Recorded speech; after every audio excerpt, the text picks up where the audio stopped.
अञा न ईद जो चंड ॾिठो आ, जानी मुंडे बस मैसेज कयो आ, तंहिंमें सुहिणे ईअं लिखियो आ, ओ हीअ ईद बि गॾु मल्हाईंदासीं, दुश्मन पंहिंजा जलाईंदासीं, हीअ ईद बि गॾु मल्हाईंदासीं, दुश्मन पंहिंजा जलाईंदासीं।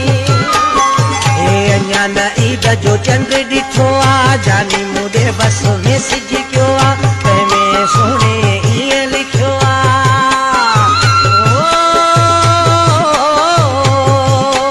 हीअ ईद बि गॾु मल्हाईंदासीं, दुश्मन पंहिंजा जलाईंदासीं,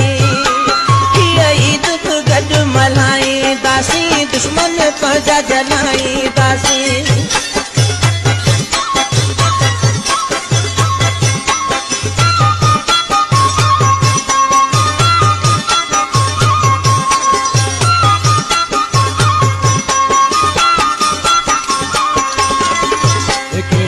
मंचूर घुमण लाइ फरमाश हुन जी मूं ते आहे, गमशादानी जौकिया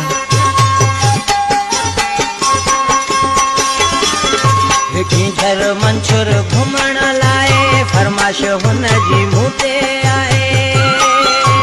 मकिली कठो घुमणो आहे, मज़ो बि ॾाढो वठणो आहे, गाबो दुनिया खे यार ॾींदासीं, दुश्मन पंहिंजा जलाईंदासीं,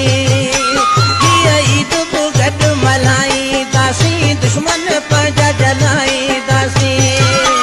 हीअ ईद बि गॾु मल्हाईंदासीं, दुश्मन पंहिंजा जलाईंदासीं।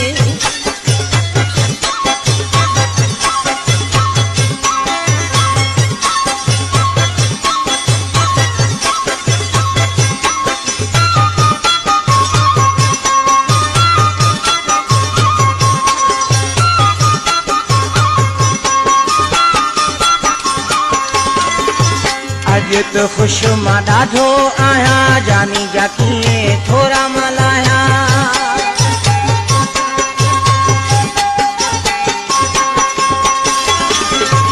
अॼु त ख़ुशि मां ॾाढो आहियां, जानी जा कीअं थोरा लाहियां,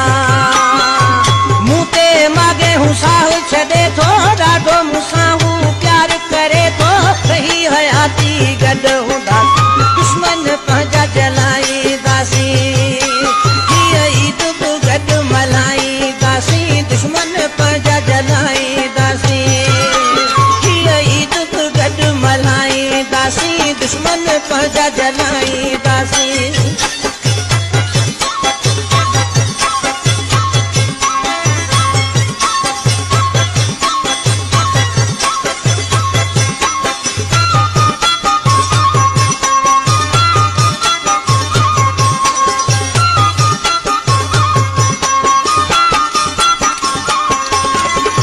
ग़ुलाम नबी रिंद चवे थो, मुंहिंजो ॾाढो ख़्यालु रखे थो,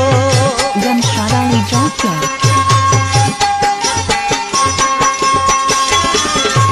ग़ुलाम नबी रिंद चवे थो, मुंहिंजो ॾाढो ख़्यालु रखे थो, जानी अता बस सदको वञा, सिर सुधो हुन जो आहियां, कोन कॾहिं असां टुटंदासीं, दुश्मन पंहिंजा जलाईंदासीं, हीअ ईद बि गॾु मल्हाईंदासीं, दुश्मन पंहिंजा जलाईंदासीं। अञा न ईद जो चंड ॾिठो आ, जानी मुंडे बस मैसेज